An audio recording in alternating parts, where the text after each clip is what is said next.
데살로니가 후서 3장 6절에서 15절까지 말씀입니다. 조금 길지만 주보에도 나오고 화면에도 나오니까요.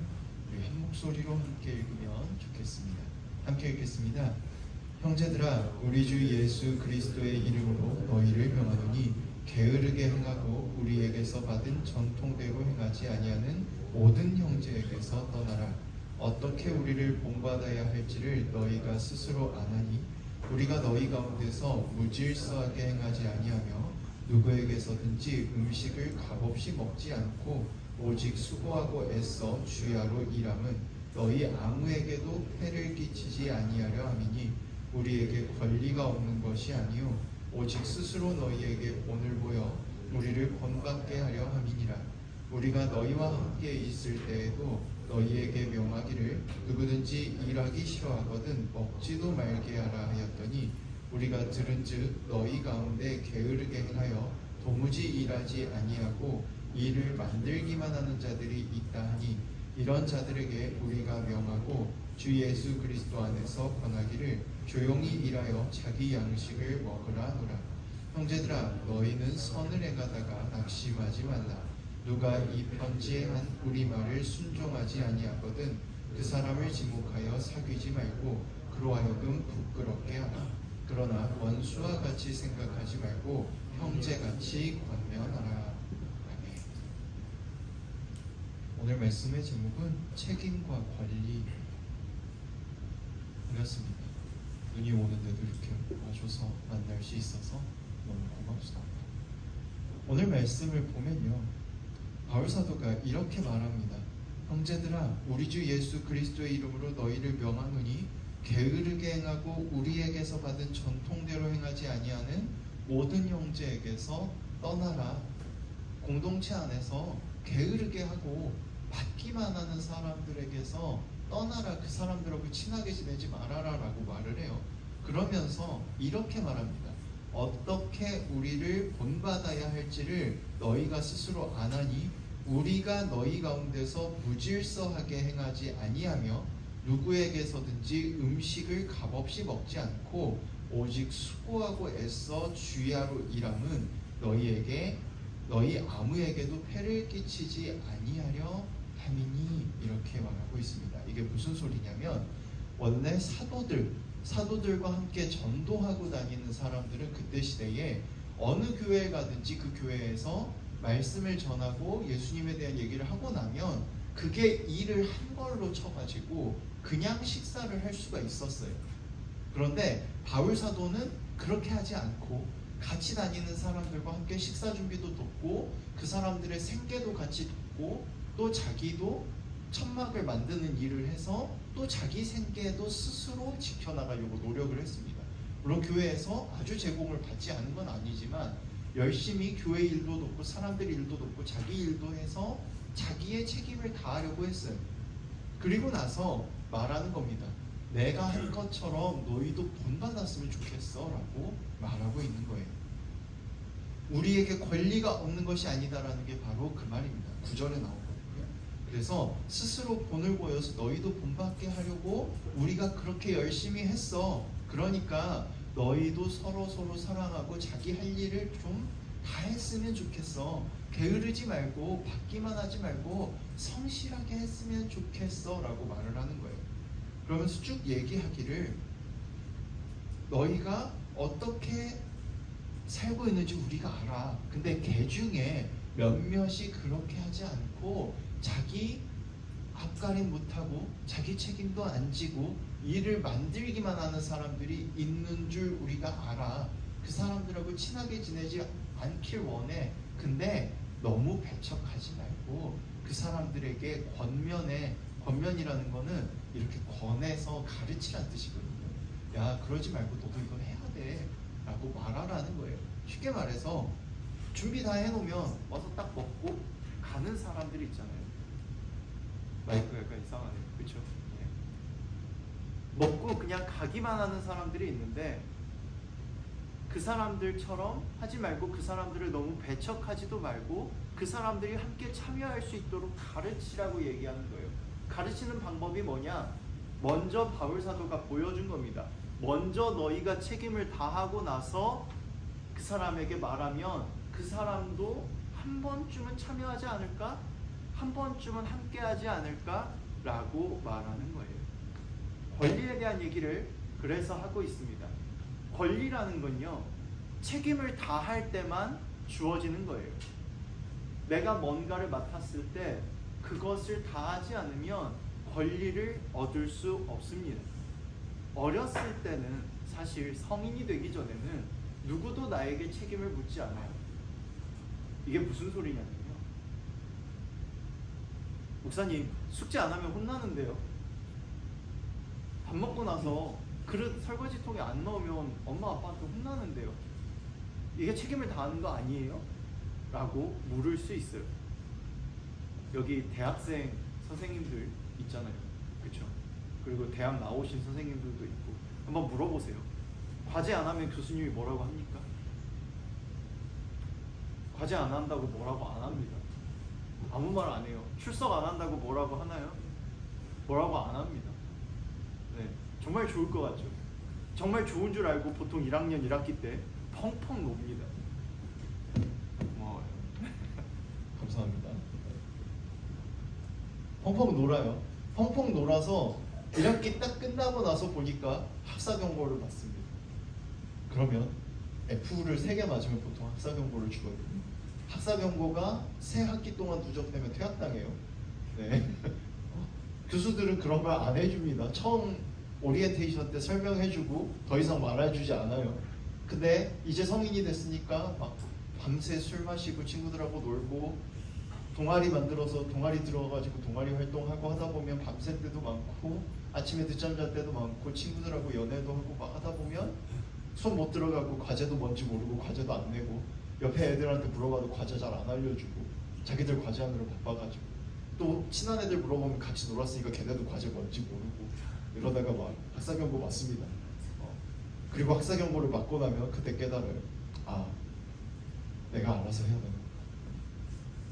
아까 밥 먹고 설거지 얘기했죠. 가끔 학교를 멀리 가게 되면 기숙사에 들어가면 밥도 해주고 설거지도 해주지만 자취를 하게 되는 경우가 있거든요. 그러면 밥도 내가 해야 되고 설거지도 내가 해야 되고 처음에는 귀찮으니까 아, 이따 저녁에 하지 뭐 하고 먹어요. 또 놔둬요. 귀찮으니까 그 다음날 아침에 또 먹고 아, 아직 그릇 많으니까 하고 놔둡니다. 한 일주일 지나면 집에서 가져온 그릇이 다 설거지통에 있고 뭘 해먹고 싶은데 해먹을 그릇이 없어요. 라면이라도 끓여 먹으려는데 냄비도 없습니다. 그러면 설거지를 해야 되잖아, 당연히. 근데 일주일 동안 안 했잖아요. 많잖아, 귀찮아. 그러면 어떻게 하냐? 그러면 시켜 먹습니다. 그리고 시켜 먹은 쓰레기를 이것도 헹궈서 버려야 되잖아요, 요즘은. 안 그러면 벌금 무니까 잘못하면. 아, 헹궈서 버려야 하고 설거지부터 쌓여서 언젠가 친구 집에 놀러 갔더니 그러고 있더라고. 그래서 딱 들어갔는데 음식물 쓰레기 썩은 냄새가 나는데 음식물 쓰레기 안 버렸어라고 그러고 버렸대. 어디서 나는 냄새야? 너 오기 전에 너 온다고 해서 치웠는데 그때까지 한 달 동안 시켜 먹은 배달 쓰레기가 그대로 설거지통에 있었더니 새로운 생명이 태어났어라고. 그렇게 됩니다. 책임을 지지 않으면 권리가 없다는 건요, 성인이 되기 전에는요 부모님들이 여러분이 져야 될 책임을 져주고 선생님들이 여러분이 져야 될 책임을 대신 져줘요. 그래서 여러분을 혼내는 거고 여러분에게 가르치기 위해서 이렇게 해야지라고 말을 하는 겁니다. 그런데 성인이 되면 아무도 혼내지 않아요. 대신 그 결과 역시 다 내가 책임져요. 권리는요 책임이 있을 때 주어지는 거예요. 근데 예외가 있어요. 공동체 생활을 하게 되면요 그 공동체에서 누군가 부지런한 사람이 있으면 그 사람이 다 책임지고 해주거든요. 그래서 사람들이 아 편하네 좋네 하고 그 사람 누군가 고생하고 있다는 생각을 안 하고 그냥 편하게 누릴 것만 누리는 일이 생깁니다. 그러다 보면 사람이잖아, 그 사람들 언젠가 지치지 않겠어. 지쳐서 어느 날 그 사람이 떠나요. 그럼 어떻게 될까? 아무도 일하지 않는데 점점 쓰레기가 쌓이고 문제가 커지는 거예요. 교회 안에 데살로니가 교회 안에 비슷한 문제가 있었고 그 문제를 바울 사도가 눈앞에서 봤어요. 저 사람들 봐, 저러다가 저렇게 누리기만 하려고 하다가 열심히 하는 사람들이 다 힘들어서 지쳐서 나가 떨어지면 어떡하려고 저럴까.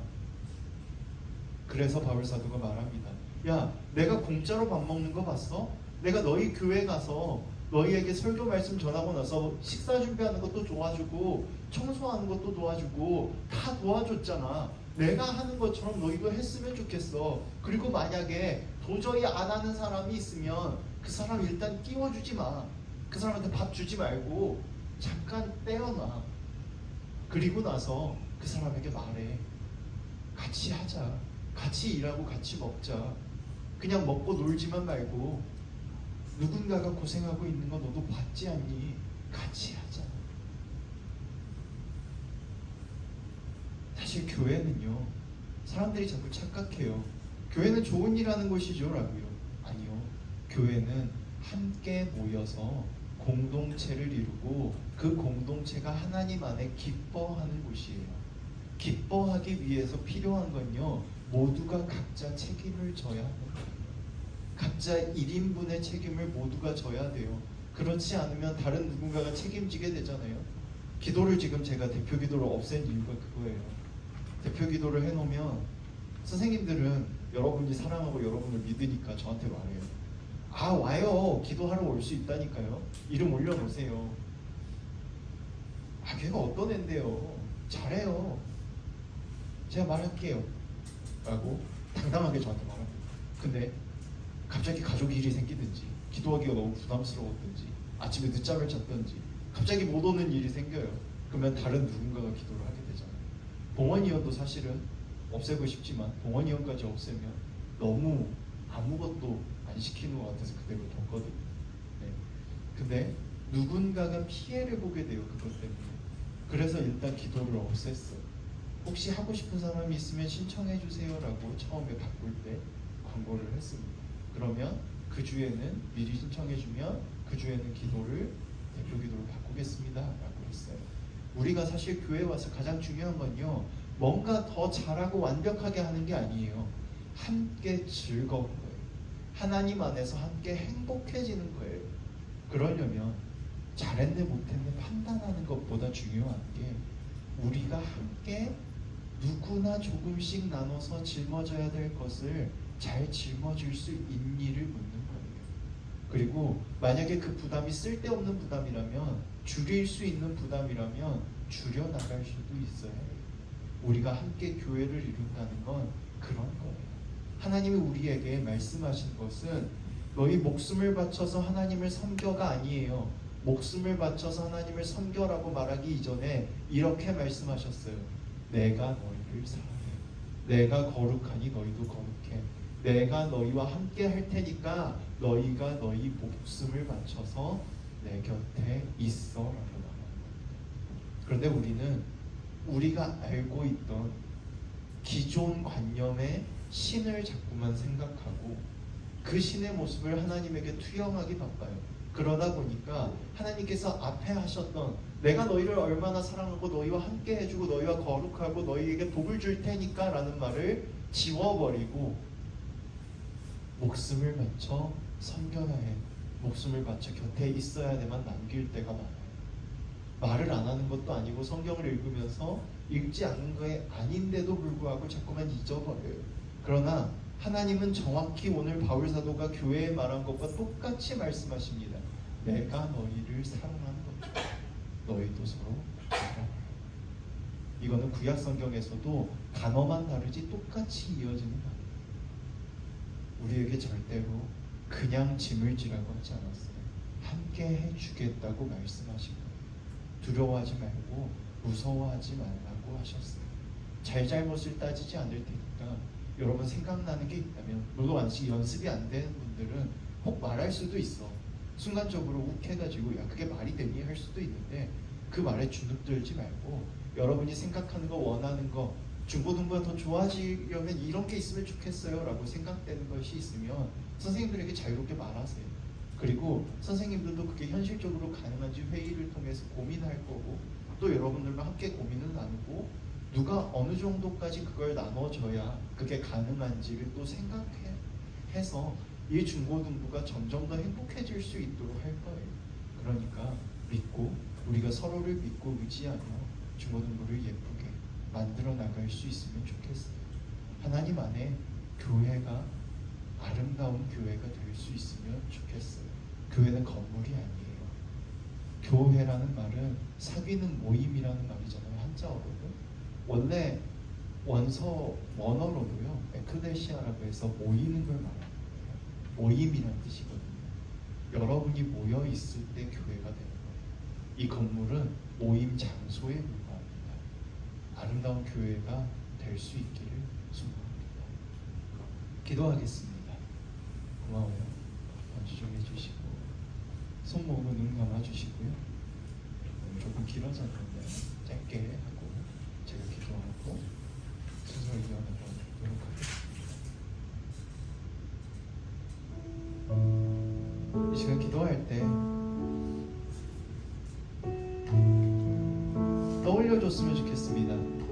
누군가를 위해 여러분이 희생하고 대신한 것이 있다면 그걸 떠올려 주셔도 좋고, 또 여러분 때문에 누군가가 희생하고 여러분의 귀찮아서 하기 싫었던 것을 누군가가 대신해 줬거나 무거웠던 짐을 누군가가 대신 져준 일이 있다면 그걸 떠올리셔도 좋습니다.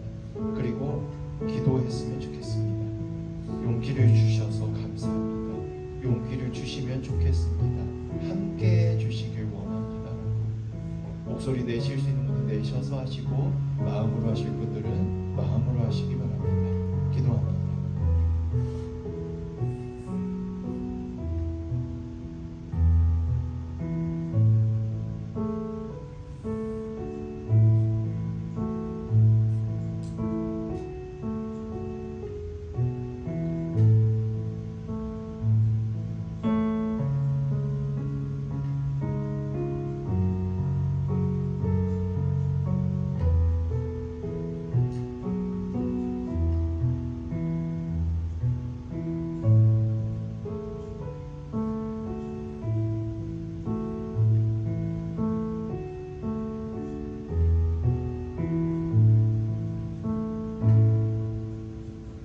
하나님 감사합니다. 우리가 때때로 연약함 때문에, 욕심 때문에 귀찮은 일을 누군가에게 미루기도 하고, 또한 내가 해야 될 책임을 누군가에게 떠넘기기도 합니다. 그러나 주님은 말씀하셨습니다. 내가 너희에게 먼저 해줄 테니까 너희도 했으면 좋겠다고. 너희가 서로를 사랑하는 마음으로 각자 져야 될 짐을 나눠줬으면 좋겠다고 말씀해 주셨습니다. 이제 용기 낼 수 있게 도와주시고, 또한 누군가를 위해 권면할 수 있도록 용기를 허락하셔서, 사랑의 마음을 허락하셔서 우리가 아름다운 교회, 아름다운 공동체, 사랑이 넘치고 행복한 중고등부를 이뤄나갈 수 있도록 도와주시옵소서. 인도하여 주시옵소서. 언제나 우리와 함께 해주시는 줄 믿으며 사랑하는 예수님 이름으로 기도합니다.